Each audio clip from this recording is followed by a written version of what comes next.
A famous writer's manuscript disappears without a trace, and Miss Marple smells secrets inked in lies.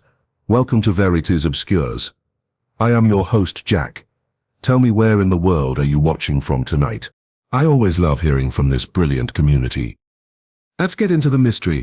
It was one of those impossibly perfect June afternoons in the village of Netherborough, a day of light breezes, lemon cakes, and polished silver teapots, arranged on crisp white tablecloths. The vicarage lawn was bathed in sunlight, and the scent of rosewater and freshly baked scones hung in the air as the parishioners gathered for the annual garden party and literary luncheon, Mrs. Banbury's latest brilliant idea to raise money for the church roof. Miss Marple, comfortably settled in a wicker chair beneath a gnarled apple tree, accepted her cup of tea from young Lily Masters and gave her a gentle smile of thanks. Her blue eyes, still bright beneath the lace fringe of her hat, roamed leisurely over the gathering. There was something infinitely fascinating about these social events, not for the cakes or the speeches, but for the way people behaved when they thought they were not being observed. "Oh, there's the great man himself," said Colonel Weatherby, lowering his generous frame beside her. "Cedric Lonsdale. Surely you've heard of him." Miss Marple, who had read 2 of Mr. Lonsdale's earlier detective novels and found them useful, but contrived, inclined her head politely. "Indeed, he's rather well thought of. I think he had a manuscript with him," confided the colonel, lowering his voice, though the object of his gossip was standing a good 30 feet away. "His latest work. It's said to be his masterpiece. Apparently he can't take his eyes off it. He writes on a 1934 typewriter and still refuses to make a carbon copy. Idiot, in my opinion." Across the lawn, Cedric Lonsdale, the famous and successful mystery writer, held court under a striped pavilion, surrounded by flutes of elderflower champagne and obsequious admirers. Tall, with a tie in questionable taste, and a rather theatrical mustache, Lonsdale held a worn leather briefcase on his lap, as if it contained state secrets. The day passed with the usual speeches, including a long-winded toast from the president of the Historical Society, a hymn sung with moderate enthusiasm, and a lively reading of a few pages from Lonsdale's new work, The Judas. The crowd laughed dutifully at the witty passages and applauded enthusiastically, although Miss Marple noticed several glances turned enviously toward the buffet. Then, suddenly, the afternoon changed. It was only as the sun began to sink behind the church tower that anyone noticed the leather briefcase was no longer beside Mr. Lonsdale. A search ensued, at first gentle and kind, assuming he had absent-mindedly placed it down. But when it failed to reappear among the hedges, the side tables, or even under the festooned marquee, the tone changed. "Gone?" Lonsdale's voice was strained with panic, his mustache twitching furiously. "It can't be. Someone must have taken it. My manuscript, my life's work." There were gasps of surprise.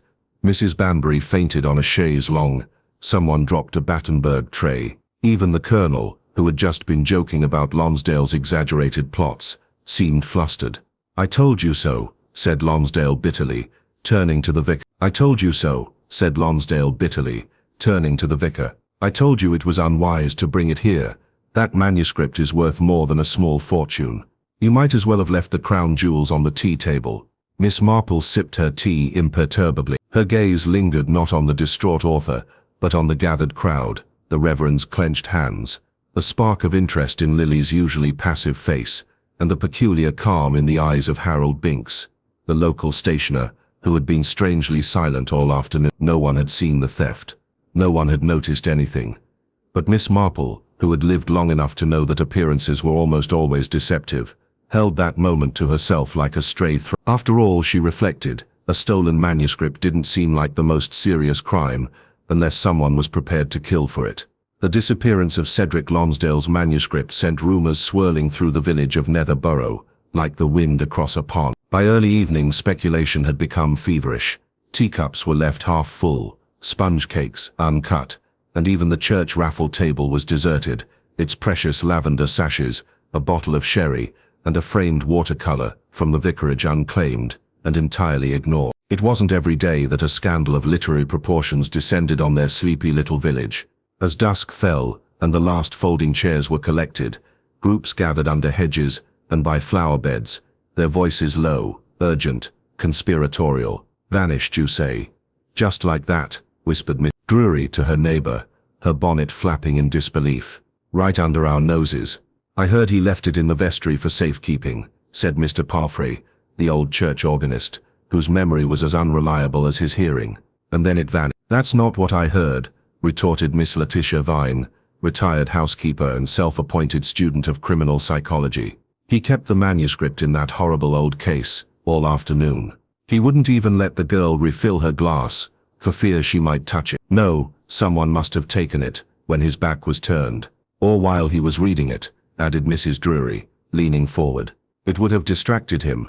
I've always said it's dangerous, all these foreigners transposing their city habits to the countryside." The foreigner in question, Cedric Lonsdale, was pacing the flagstone drive in front of the vicarage, his face flushed with agitation, and his voice raised for all to hear.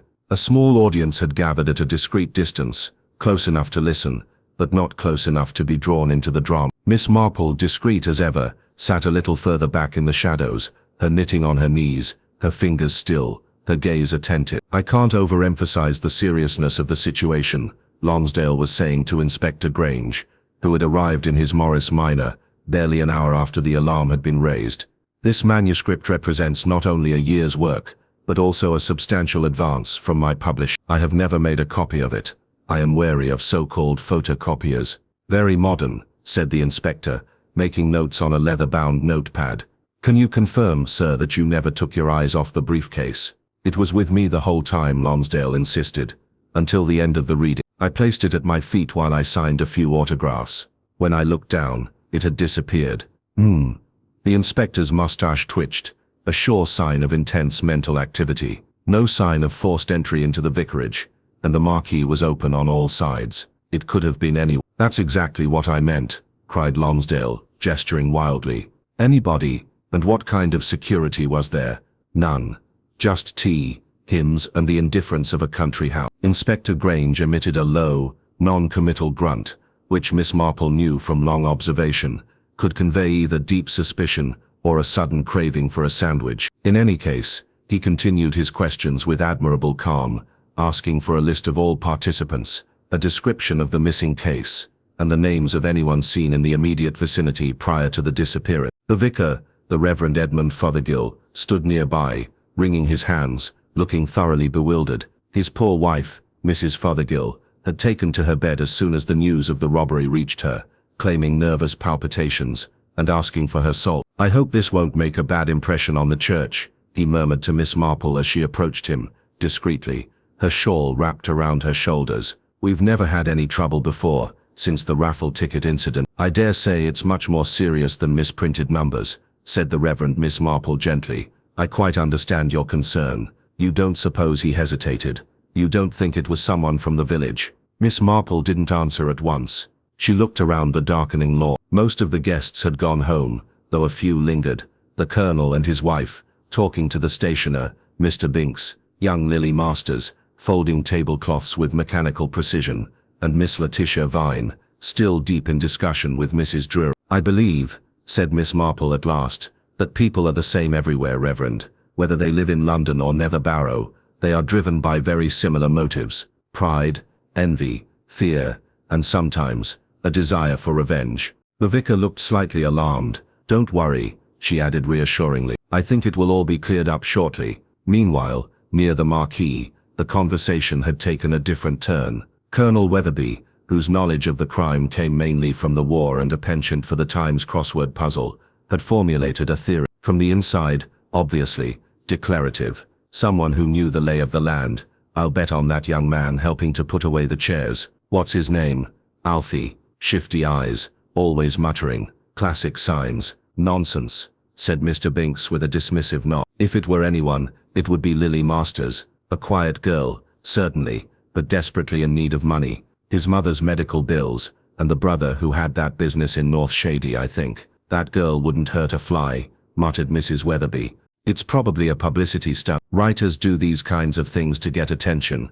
In the days that followed, theories proliferated. Some claimed it had been stolen by a rival author, jealous of Lonsdale's success. Others whispered of a secret affair, and a scorned lover seeking revenge. A few still suggested that Lonsdale himself had staged the whole thing, either for show or to delay the submission of a manuscript that didn't measure up to his previous works. Inspector Grange did his best to remain methodical. He visited homes, took statements, and even organized a search of the parsonage premises, but there was no trace of the missing file, no witnesses, no fingerprints, nothing. Meanwhile, Miss Marple sat quietly in her small parlor on Church Lane, a jar of strong Darjeeling on the table beside her, and her knitting lying casually on her knee. The village chatter amused her, but it was the silence that interested her more. She had noticed, for example, that Harold Binks had not once mentioned books or authors since the incident, although he was the only one in the village who sold them. She had also noticed that Miss Letitia Vine, so sure of her deductions, had spent an inordinate amount of time near the pavilion that day, always lagging behind. And Lily, poor, sweet Lily had, for a girl supposedly devastated by family problems, displayed a strange detachment when the disappearance of the slipcase was discovered. No, Miss Marple did not believe in random theft. Someone had wanted that manuscript to disappear, and someone perhaps different had known exactly when and how to retrieve it. But what she needed now was patience. The truth, like a stubborn weed in a flowerbed, always revealed itself, especially in a place like Nether Barrow, where secrets didn't stay buried for long. By midweek the village of Nether Barrow had taken on the air of a play, captivated by its second attention, buzzing with every interaction, suspicion, evident in the slight hesitations, and lingering glances exchanged over garden fences and post office counters. The theft of Cedric Lonsdale's manuscript, so grand and theatrical in its execution, had unnerved even the most impassive villagers. At the village shop, Mrs. Drury fumbled twice to count her change, her mind clearly elsewhere. "I still say it's the girl," she whispered to Miss Vine, who was examining a box of candy canes with an intensity reserved for state secrets. "You should have seen her when the police arrived to ask questions, her hands shaking, her face as pale as a sheet." Miss Vine nodded. From nervousness, or guilt, either way something was wrong with her. She stayed by Lonsdale's chair the whole time. Miss Marple, who had gone in to get a packet of tea, was outwardly paying little attention, but behind her calm expression, she catalogued the whole tone, the attitude, the shared urgency in their voices. Fear often wore the mask of virtue. Gossip, too, could be a form of escapism. Outside, the early summer air had grown cool and calm. A light mist rose from the hedges that lined the main road, curling around the iron gate of the vicarage like a breath. Miss Marple resumed her usual route home, passing the churchyard, where the headstone stood stoic and silent under a canopy of lime trees. She often found thinking easier in silence, especially surrounded by those who had long since run out of secrets to tell. In her cottage on Church Lane, the kettle chirped as she hung up her cardigan by the door. She moved with quiet efficiency, setting down her cup, pouring her tea, and settling into her worn armchair. On the table beside her was a copy of Judas Quiller, one of Cedric Lonsdale's earlier books of the same name. An odd title to reuse, she thought. But writers were strange creatures, often superstitious. She reopened the book, and leafed through it to a passage she had marked the day before. "It is neither the weapon nor the motive that unmasks the criminal, but the moment when he forgets to pretend." She thought about this as she sipped her tea. Meanwhile, on the other side of the village, Inspector Grange was beginning to feel the slow frustration that accompanies an investigation that is too careful, too discreet. He had now expected a small lead, a footprint, a witness, a curious contradiction. But Nether Barrow had offered him only tight smiles and polite alibis. His next call was from Harold Binks, the stationer and bookseller, whose dusty little shop smelled faintly of ink and mildew. "You know the author rather well, I hear," the inspector said, glancing over his glasses as Binks adjusted his shirt lapel. "Not really," Binks replied softly. "He signed books here once or twice, but a pompous fellow, to be honest. Talks more than he listens. Has a high opinion of himself. Do you have any work in stock?" "A few copies. Yes. Nothing that sells like hotcakes, if that's what you're asking." "What about the day of the garden party?" Binks said, crossing his arms. "Like everyone else. He had a table set up for the book sale. I attended the reading. Saw him waving his briefcase around like it was the Ark of the Covenant. And then, poof, off he went. Did you see anyone suspicious?" "No more than usual." He smiled tightly. "It's a village, Inspector. Everyone has something they'd rather hide. But is it a robbery?" He let the words trail off. Grange narrowed his eyes but made no comment. Back in the heart of the village, Lily Masters washed the dishes with trembling hands, the plate sliding and crunching in the sink.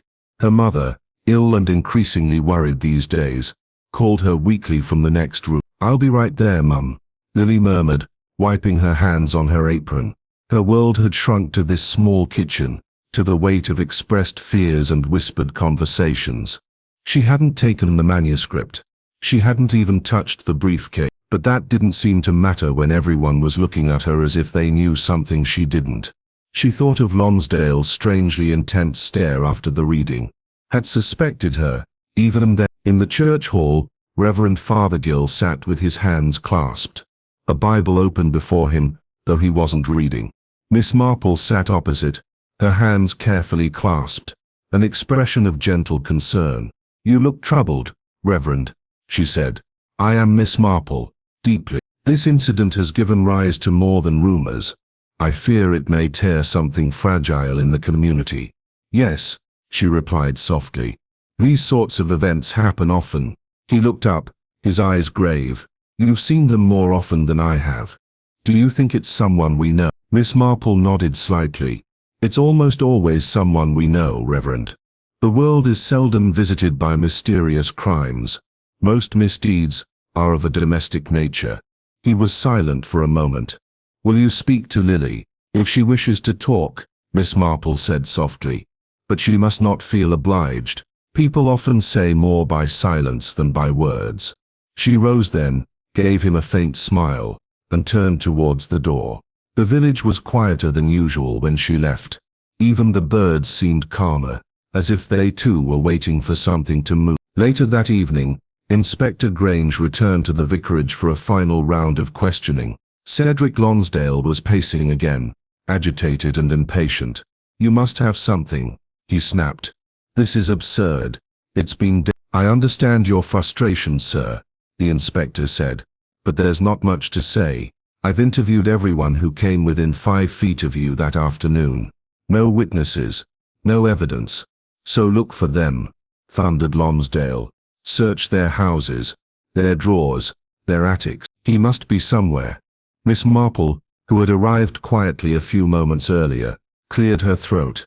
"Forgive me, but wouldn't a thief have already destroyed the manuscript, if he were afraid of being caught?"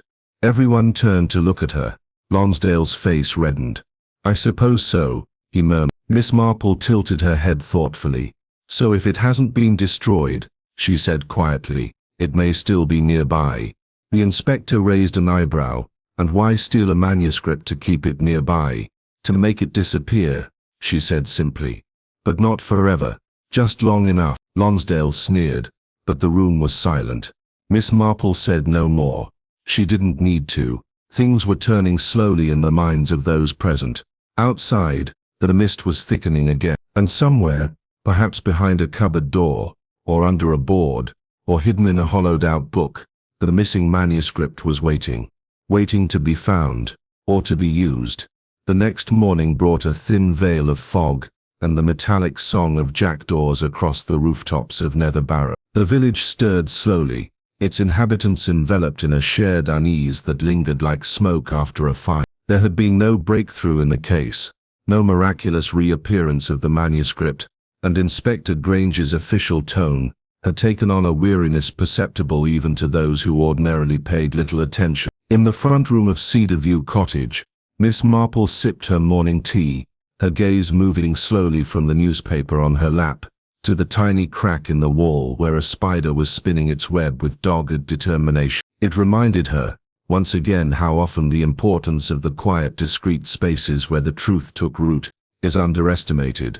Outside on the lawn, the first suspect had begun to emerge with ceremony, but by the gradual force of a collective consensus, Lily Masters, the young girl, had unwittingly become the object of village surveillance. Her youth, her modest background, and her nervousness made her an easy target. The whispers began in the bakery queue, moved to the greengrocer's, and spread to the pews during morning prayer. She was the one closest to the case, they say. Hadn't her back been turned for a moment? "And you know her brother has been in trouble with the law. The whole family is affected. I'm sure. Lily had stopped going to church, citing her mother's declining health, although several had noticed that she still managed to get medicine from Mr. Hopper's pharmacy and bread from Mrs. Findlay's. She moved quickly, always with her head down, and dark circles under her eyes. Some thought it was guilty, others, simply fear. Inspector Grange, finally prompted by the growing murmurs, and his own lack of progress, paid Lily a second visit. The cottage where she lived was tidy, but worn. The windows clean but cracked at the corner. Inside, the wallpaper was peeling in little curls like parchment, and the furniture bore the varnish of years of careful maintenance. Lily met him at the door, wiping her hands on her apron. She was pale, her eyes dark with sleeplessness. "I've already told you everything," she said in a voice barely above a whisper. "I haven't even touched the suitcase." "I know, Lily," Grange said in a tone meant to be kind. "But sometimes the smallest detail, something you don't think is important, can make all the difference." She hesitated, her lips slightly parted, then shook her head. "I haven't seen anything I haven't already told you. I was folding napkins when Mr. Lonsdale began his reading. Afterward, I went to clear the cups. I only noticed something was wrong when he shouted, 'Did anyone brush against you?' Not that I remember." The inspector took a few notes, then glanced around the modest living room. On the mantelpiece was a photograph of Lily's mother in her younger years, smiling, full of life, already touched by the beauty softened by illness. "Do you live alone here? Just Mom and me? Would you mind if I took a look?" Lily blinked. Her knuckles whitened as she clenched her fingers, then nodded slowly. Grange moved gently through the space, observing rather than rummaging.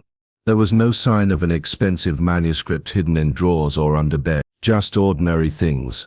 A sewing kit, the previous week's radio program, a shelf full of well-thumbed library novels, and a copy of The Pilgrim's Progress.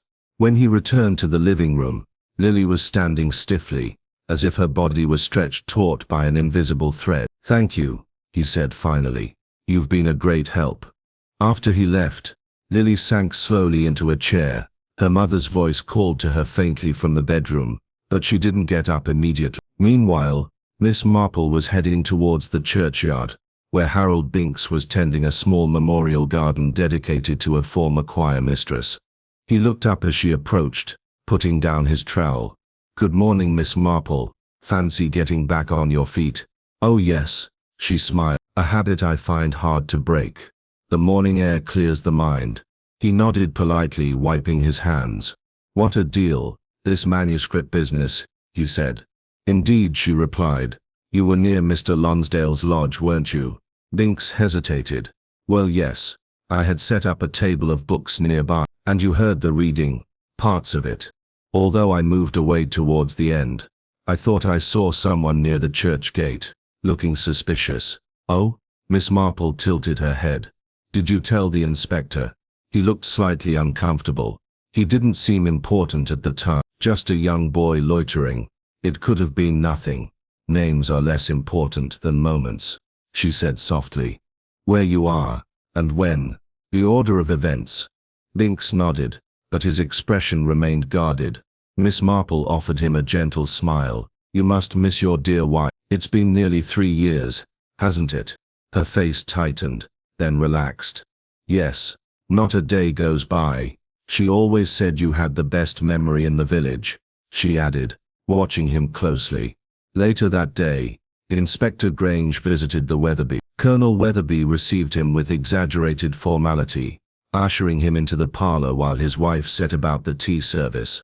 "Between you and me," the colonel said, "I think you're wasting your time chasing shadows. The case is simple: theft of opportunity. You've found your culprit. Really, of course. The master's daughter. You know how it is in times of trouble. The temptation of a precious object left unattended. It doesn't take much." Grange crossed his arms. "Would it surprise you to learn that his house contains no trace of the manuscript?" "It could be hidden somewhere," the colonel shrugged. "Or destroyed," Mrs. Weatherby chimed in, placing a plate of biscuits in front of them. "I find it hard to believe someone from the village would do such a thing," she said delicately. "But Lily's family isn't exactly rooted here. They came over after the war, didn't they?" Her father served in Italy, I think, said Grange. Still, the colonel continued, it's nothing personal, but if it wasn't her, then who? Certainly not Lonsdale himself. And why not? Well, he's the victim, isn't? Grange didn't reply, but her pen moved silently across the page. Back on Church Lane, Miss Marple was mending a glove when she heard a light knock at her door. It was young Lily, her shoulders hunched, her hands restless. I'm sorry to disturb you, Miss Marple. I didn't know where to go. Come in, my dear, she said at once, putting her work aside. Lily came in, her eyes shining with unshed tears. They think I did it, she said simply, don't they? Miss Marple reached for the teapot. People are afraid of the unknown, she replied. And when fear sets in, it often looks for the simplest answer. I didn't steal anything, Lily whispered, but I think someone wanted me to look like this. Miss Marple's hands stilled, her eyes narrowing slightly. And why do you think that, my dear? Lily hesitates. Because of the paper I found in the bin. Not at my house. At the vicarage. Miss Marple poured the tea with expert care. Tell me everything, Lily, she said.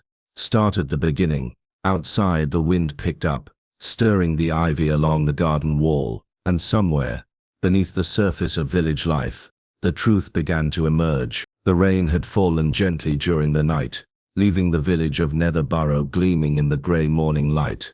Dew clung to rose petals and window panes, and the earth smelled fresh, as if washed clean of the suspicions that had weighed on it for the past week. But Miss Marple, a shawl over her shoulders and a determined gleam in her eyes, knew better than to believe the symbolic weather forecast. In her living room, young Lily sat with her hands clasped in her lap, her teacup untapped. She looked pale, exhausted, and much younger than her 19 years. Opposite her, Miss Marple waited with quiet patience, letting the silence soften enough for her to hear the truth. I shouldn't have come in, Lily said finally. I know that, but I only wanted to help. Miss Marple nodded, wordlessly inviting her to continue. After reading, while everyone was so upset, I put the cups and plates in storage, and I saw that the pastor had left the side door open. I thought it would be useful to take a look inside. Miss Lonsdale had mentioned that he had been absent for a moment, and that the case had disappeared during this time. I wondered if someone had not infiltrated the presbytery. Just a minute. Have you entered? Miss Marple asked in a light but attentive voice. I only took a step in the corridor. Chapter 12. To remove references to Gerald. Change the framework of the confrontation.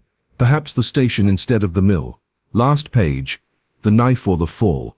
Add a diversion with the character of the Reverend. Too obvious. Miss Marple reads each line slowly, the gentle expression of her unchanged face. Then, folding the paper with an expert hand, she looked up. Have you found this at the presbytery? Lily nodded. Yes, it was just in the trash next to the office. No envelope, nothing else. And you haven't shown this to the inspector. I didn't know if I had to do it. I told myself that if someone trapped me, I might not be careful. Miss Marple frowned slightly. This is not the kind of message that is expected of a criminal. This, my dear, is the kind of message that is expected of a writer. Lily's eyes went away. Do you think it was Mr. Lonsdale who wrote it? I think, says Miss Marple, getting up from her chair and heading towards the window, that it raises the question of what he edited and where. Outside, the village was advancing at its usual rate. Mrs. Drury crossed the street with her basket. Mr. Hopper opened the pharmacy and a young boy pursued a dog through the lawn. Normality had returned, but in the form of theatre decor, flat and joyful only from afar. Later in the day, Inspector Grange visited the presbytery. The Reverend received him with a contrite surprise. Inspector, I did not expect it. Please enter it. I'm afraid of not having much more to offer. Grange withdrew his cap and wiped the rain from his shoulders. This is not a question of what you can offer, Reverend. I would like to review your office. A remark from Lily Masters made me think that we may have forgotten a detail. The vicar hesitates for a moment, before accepting. Of course, although I admit, I did storage from the garden. The study was all the more important, since Grange remembered his dark wooden shelves, his carefully stacked books, and the light persistent slight fragrance of pipe tobacco. The office, however, now had no sign of disarray. She said there were papers in the back. I arranged them myself the next morning, said the vicar. Notes for the party program, Mainly, old correspondence. Nothing of value. Has Mr. Lonsdale already used your study during his visit? The vicar blinked. Well, yes, actually. Briefly. He needed a calm space to look through a few notes. When asked if he could only have a few minutes before reading, I gave him the study and went to help my wife with raffle prices. Grange made a cautious note. And he brought the manuscript with him. I supposed it. He had this matter constantly with him. Have you seen him leave the room? No, the vicar admitted, but I only returned after the start of reading. He was already under the pavilion at that time. The inspector frowned, turning slowly on the spot, his eyes covering the room. His gaze stopped on the library closest to the door, then the floor lamp. Nothing unusual, except that he took a step towards home. This carpet is slightly high here. You don't think? The vicar has advanced. Het Oh, he tends to group himself. Grange knelt, lifting the corner of the carpet to reveal a loose floor. With a certain effort, he took it upwards, revealing a shallow cavity. Empty. However, his face remained thoughtful. Has Mr. Lonsdale been nervous? The vicar lands his lips. He was proud. Important auto, I suppose. But there was something else. During reading, he jumped several lines. Has escaped a page.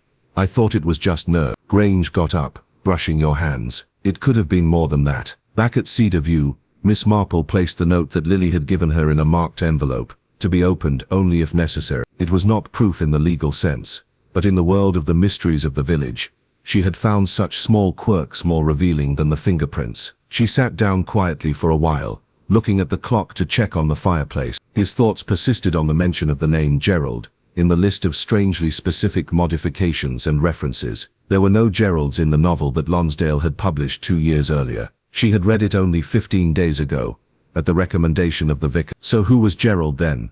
And why don't they need to be deleted? At the same time, Harold Binks stood behind the counter of his bookstore, fixing a sheet of control forms, but not reading any of them. He had a headache that refused to move, and a vague sense of something that jumped from his control. The bell above the door was tolled, and he looked up with the forced cheerfulness, only to see Miss Letitia Ving enter, a pinched face of determination. I just had the most interesting thought, an advertisement announced. Share, replied Binks, but without enthusiasm.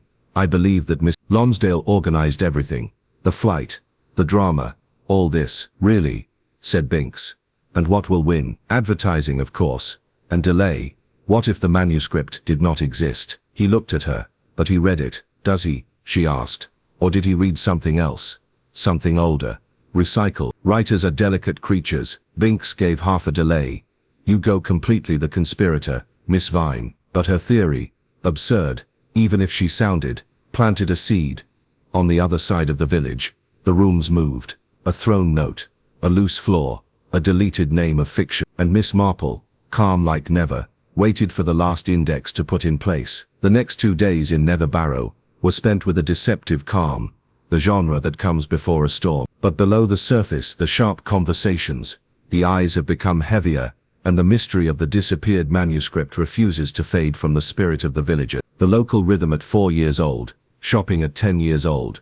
The Sunday church continued as always, but now tinged with a tension that clung to each doorstep and whispered behind all the curtains drawn. Miss Marple, as always, has done his turn discreetly. She paid a polished visit to Miss Banbury, whose lemon towel was as dry as her opinions, then stopped at the post office to find out about a missing package that did not exist. Along the way it did not bring together stamps or sugar, but something much more precious. Small statements, subtle omission, conversation models that alluded to deeper truths.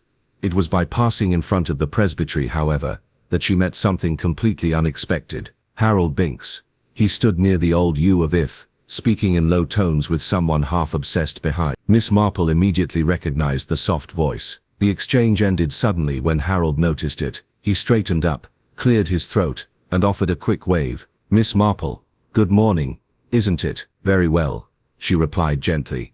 I appreciate calm. He made a vague smile, then turned around and quickly walked away. Lily lingered for a moment before slipping into the street and disappearing in the track. Miss Marple continued, apparently indisputable, but the knot in her mind became tighter. Harold Binks and Lily, a strange couple. There had never been a known link between them, beyond the occasional sale of a book or stationery, and yet the way they stood near, tense suggested a more serious conversation than racing lists or late deliveries. Back at Cedar View, she opened her notebook and added the name of Gerard. He remained unanswered.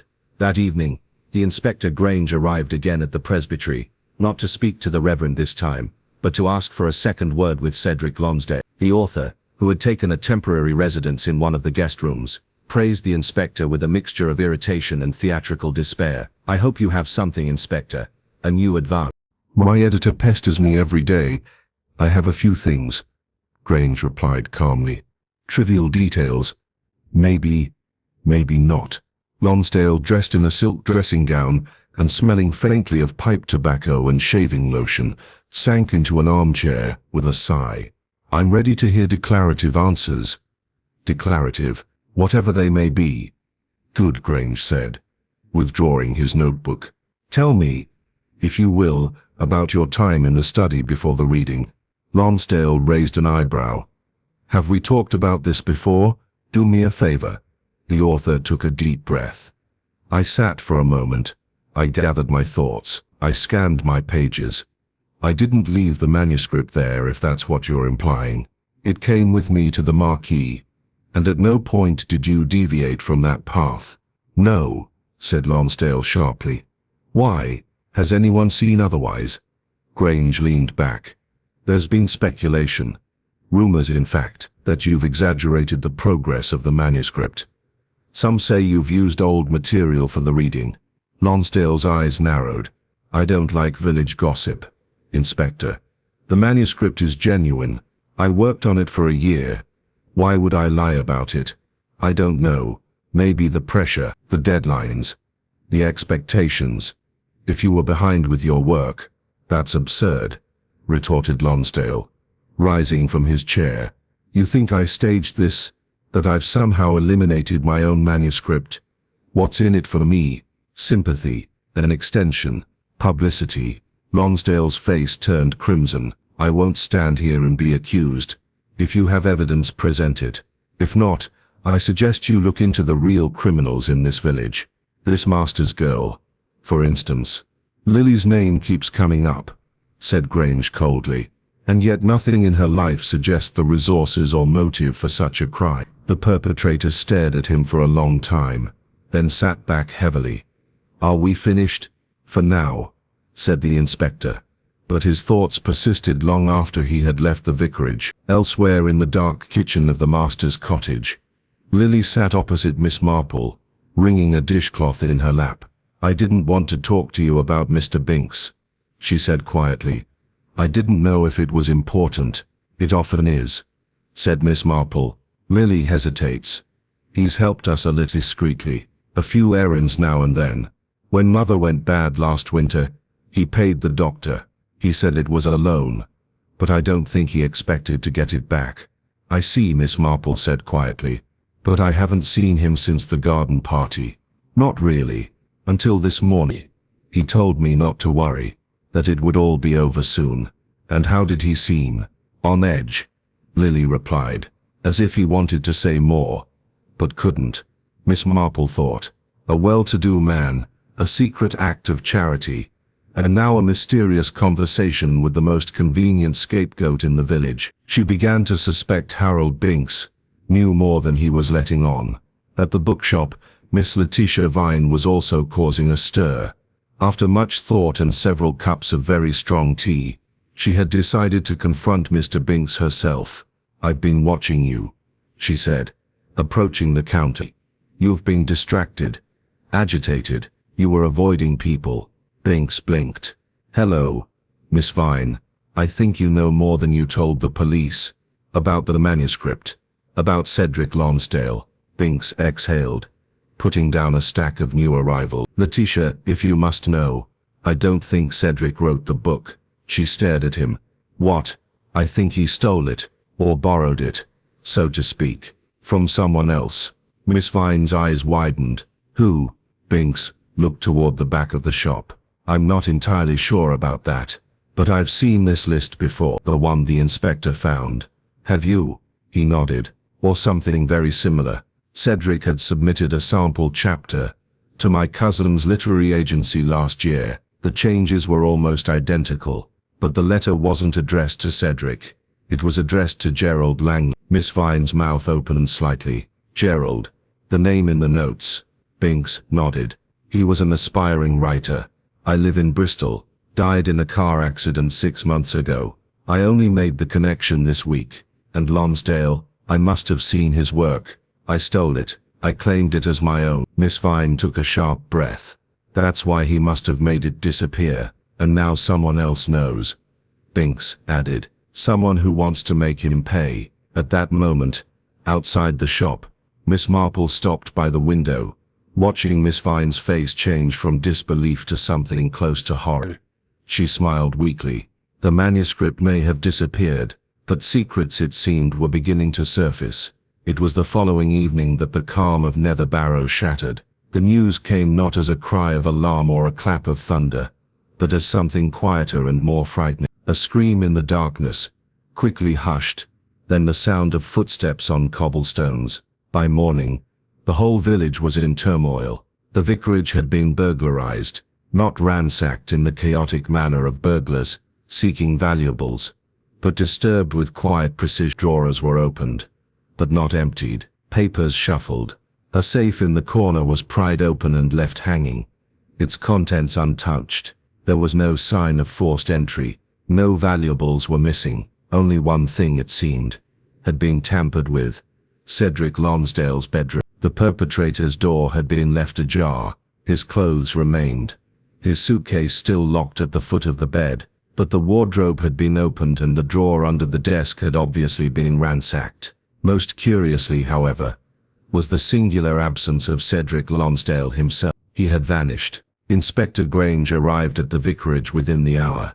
Hailed by a breathless boy on his bicycle, after his breakfast, he wasted no time in assembling a search party and combing the surrounding fields, the church grounds, and even the woods beyond Old Miller. But there was no trace, no footprints, no note, no explanation. Miss Marple stood silently on the vicarage lawn, wrapped in a soft grey shawl, watching Grange leave the house. Vanished, he muttered gloomily. Not a word to the vicar. Left his things. It doesn't make sense. Miss Marple tilted her head. It does, considering that Mr. Lonsdale may have left not to flee danger, but to avoid exposure. Grange frowned. You think someone discovered him? I think someone frightened him, she replied quietly. And I think it might not have been the first time. She said no more, but her thoughts were racing. The broken-in room, the unclaimed safe, the absence of stolen money or valuables. All of this pointed not to a robbery, but to a warning. A message Lonsdale had clearly received. Elsewhere in the village, Harold Binks sat in the back of his bookstore, staring at a page he could no longer read. The words floated off the paper, meaningless now. Gerald Langley. The name haunted him. When Miss Letitia Vine had left the day before, she had promised not to say anything. But promises in Nether Barrow were delicate things, liable to slip through the cracks of conversation like steam through a teapot. Already, people were whispering again. What had really happened to the manuscript? Has Cedric Lonsdale ever written a single word of it? And who, if not Lily, had stolen it? Lily herself remained silent. She went back to work at the bakery 2 mornings a week, and quickly got home. She had little energy for conversation, but she knew that people were now watching her with something new by suspicion, but also sympathy. This was, in a way, worse. Meanwhile, Miss Marple was making her discreet inquiries, a visit to the village hall archives, a few hours spent in the library, and finally, a discreet letter sent to a contact in London. The reply arrived quickly. Gerald Langley. I am 36 years old, a former teacher, turned aspiring writer. 2 unpublished novels, a short story published under a pseudonym in a literary trade journal. Died in a car accident near Bath 6 months ago. No known family. No will. Assets sold at council auction to settle debts. One item among those listed caught Miss Marple's eye. A Remington Model 7 typewriter. She smiled inwardly, a sweet, knowing smile. Back in Nether Barrow, a visitor arrived unexpectedly that afternoon. An unassuming woman in her 50s, well-dressed, her eyes sharp behind gold-rimmed glasses. She asked for Miss Marple by name at the bakery, was directed to Church Lane, and knocked on the cottage door with the same precise assurance one finds in a detective or a publisher. "My name is Margaret Hollings," she said as Miss Marple greeted her. "I'm a literary agent, or rather I was. My office dealt for a short time with proposals from one Gerald Langley." Miss Marple gestured toward the drawing room. "Come in, please. I believe you may hold the key to all this." Miss Hollings smiled faintly. "I hope so. I wasn't going to interfere, you understand, but a curious letter arrived at my desk. No signature, just one question. Did Gerald Langley write the Judas pen?" "A pertinent question," Miss Marple said, pouring tea. "I took out our files, and I confess to being surprised. Gerald's last manuscript bore striking similarities to the chapters read publicly by Cedric Lonsdale. Even the title was the same. A few alterations had been made, the names had changed, a few details adjusted, but the structure was his." She placed a file on the table, neat and slim. "Gerald had sent it to us 6 months before his death. We unfortunately refused it, but I remembered the pages. Did he know Mr. Lonsdale?" "Not that I know of," said Miss Hollings, "but we often resold typewriters to deceased customers." "If Gerald's machine ended up on the second-hand market," Miss Marple agreed, "and someone might have salvaged the pages.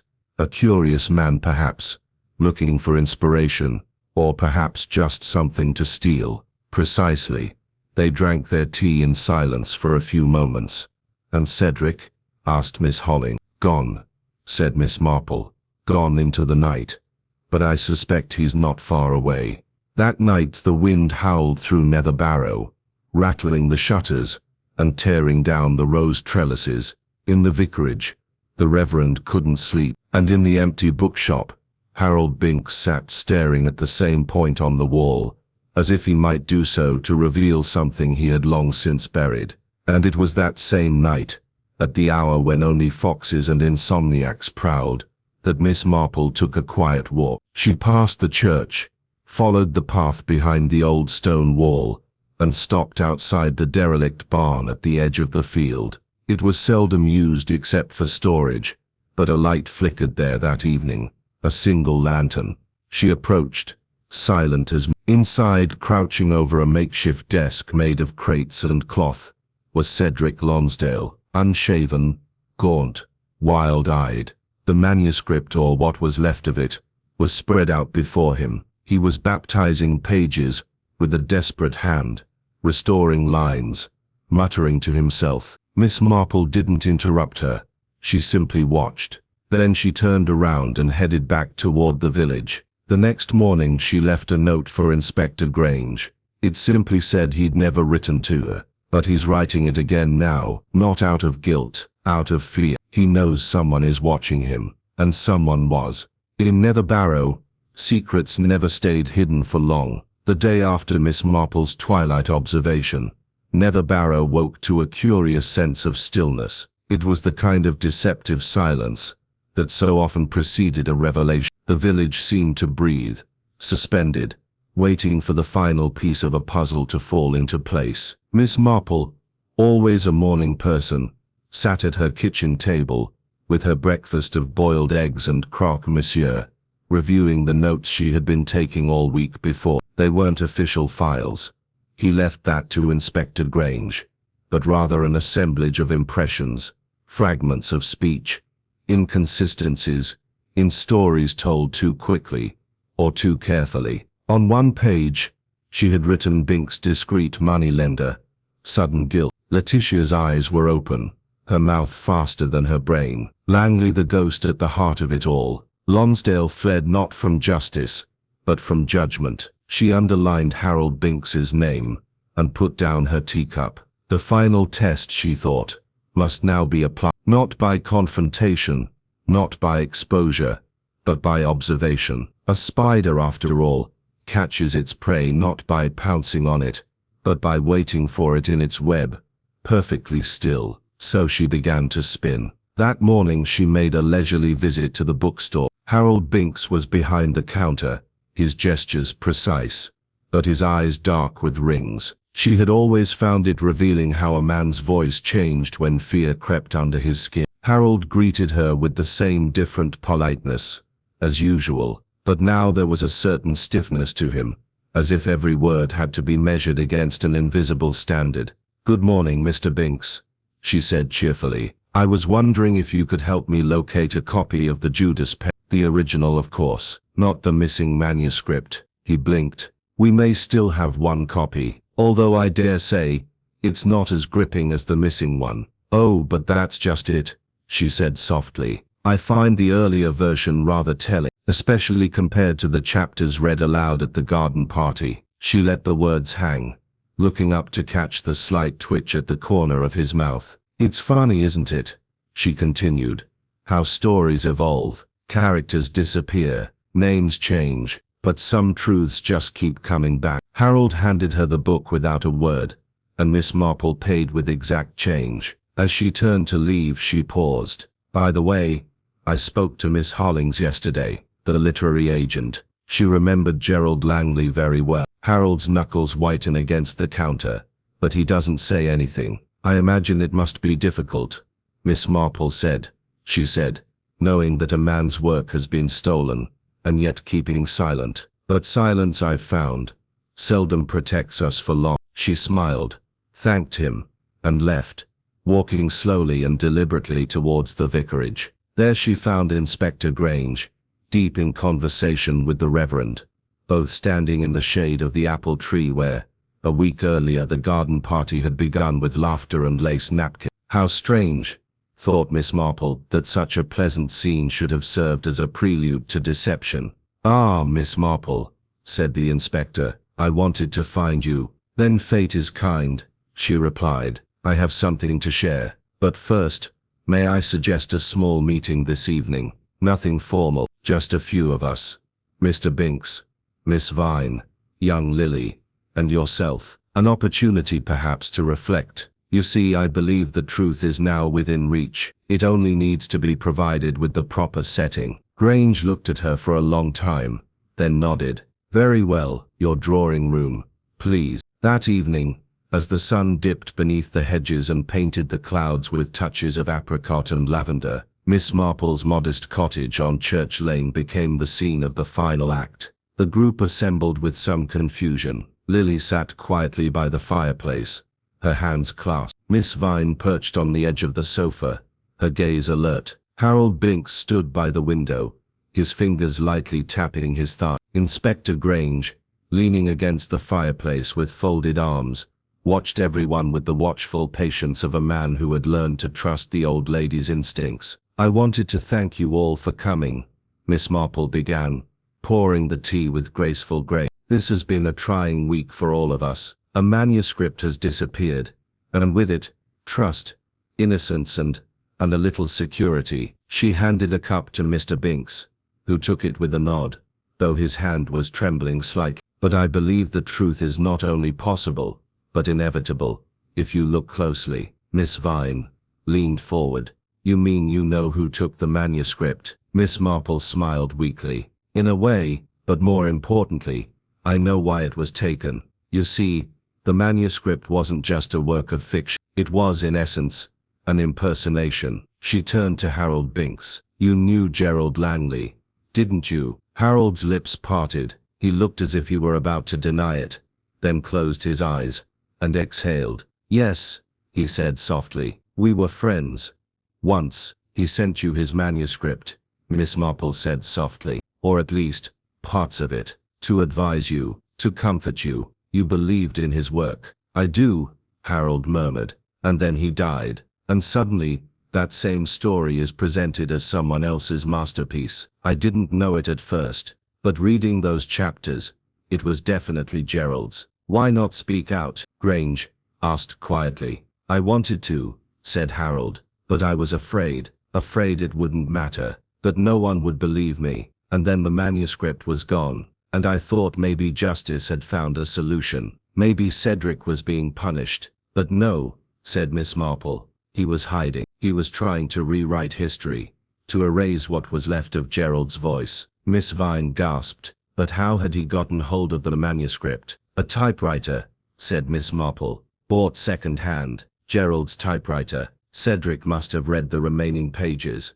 There was potential, and he had taken it. Harold looked down at his teacup. I didn't know what to do. I confronted him once, just before the reading. He brushed me off, said I was deluding myself, that I couldn't prove anything. And so you went to the vicarage that night? Grange said. Not to steal anything, but to find the truth. Harold nodded, but he had already left. Miss Marple turned to Lily. And you, my dear, you found the note. You saw the confusion in everyone's eyes, but you said nothing, because you knew deep down that speaking out wouldn't absolve you. It would only attract more attention. I didn't steal anything, Lily said quietly. I know, Miss Marple replied, but you were used. Your reputation allowed Cedric to let his suspicions fall wherever he pleased. Silence fell in the room again. Finally, Inspector Grange stepped forward. We're going to issue a notice. Cedric Lonsdale will not stay hidden for long, and when we find him, we will have enough to hold him accountable. Miss Marple nodded, but before that she said softly, let us remember Gerald Langley, not as a name in a file or a ghost behind stolen words, but as the true author of the Judas. She took a slim file from the table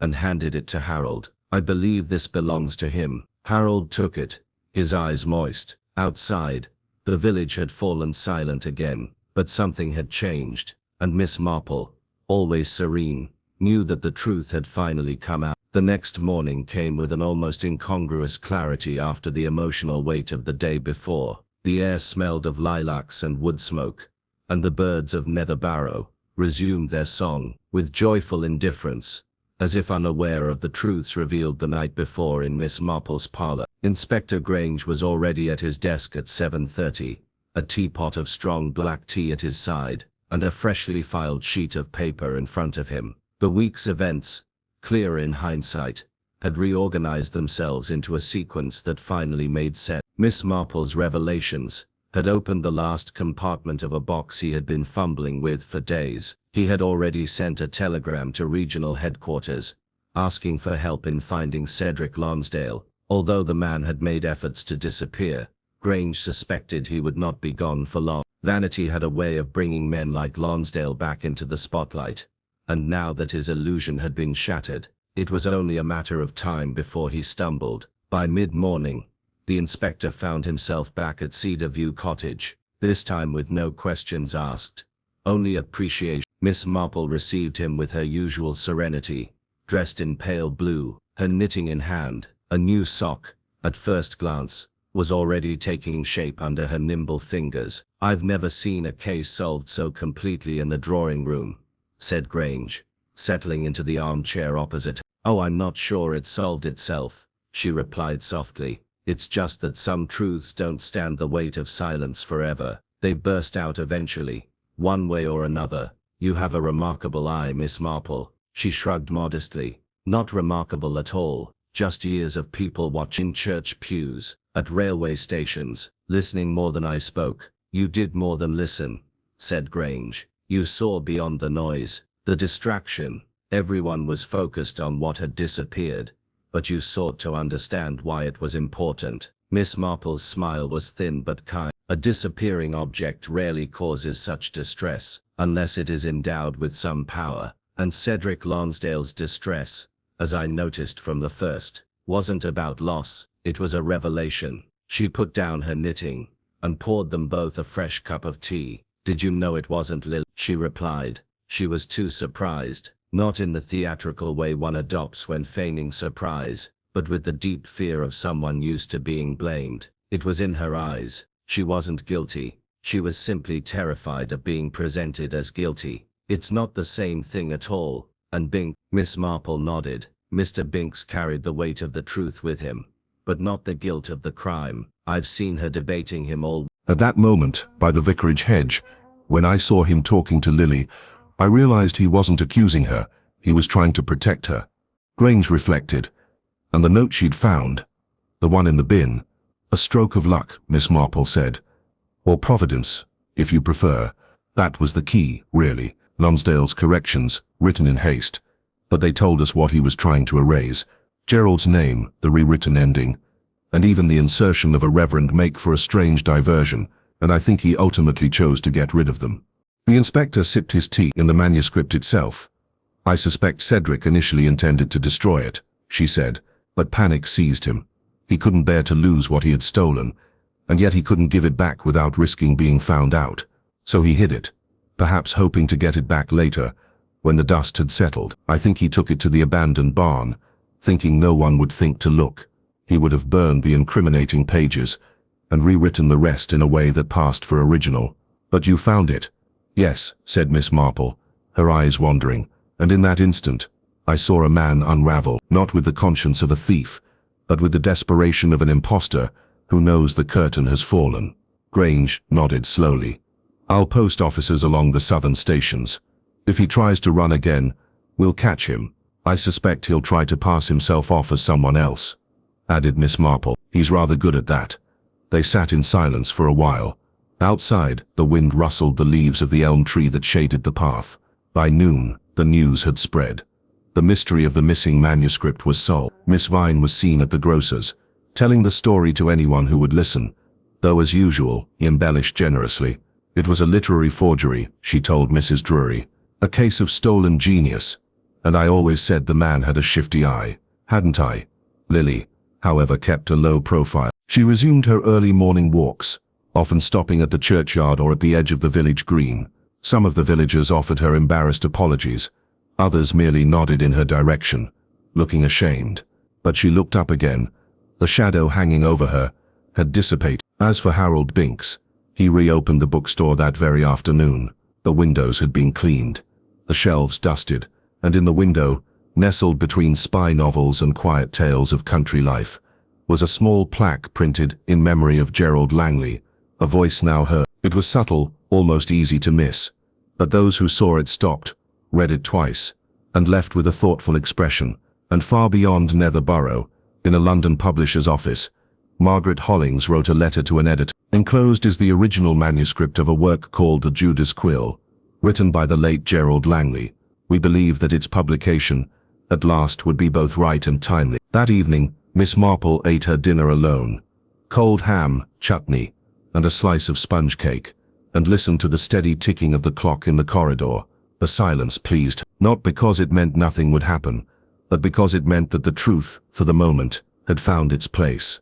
The story had been told, the lies unraveled, and the village, though not unchanged, was at peace again. Yet even as she finished her tea, Miss Marple inclined gently toward the ultimate act of reflection, how people reacted after the storm had passed. For, as she well knew, it was in such quiet moments, after crimes had been solved and criminals unmasked, that people often said the true test of character, after all, lay not in guilt or innocence. It was in how one moved on. A week after the revelation, Netherborough apparently found her usual pace. The morning deliveries resumed with the slight clicking of the bottles of milk on the stone threshold. The bakery tale is formed again, before 8:30, and the villagers, always skillful in the art of worthy forgetting, resumed their usual greetings, their casual remarks, and their common claim that nothing very unusual had happened. However, something had changed, subtly, but undeniably. The theft of Cedric Lonsdale's manuscript, the scandal of an identity theft, and the deconstruction of a man who had built his career on a borrowed genius, had left a discreet trace in the soul of the village. A story, formerly whispered behind gloved hands and Darjeeling cups, was now a bit bitter soft gravity. Miss Marple had no longer talked about the case from her meeting at the show, nor was she chatted or embellished. It was never his genre, but she had noticed that the tone of the conversation was softened in certain corners.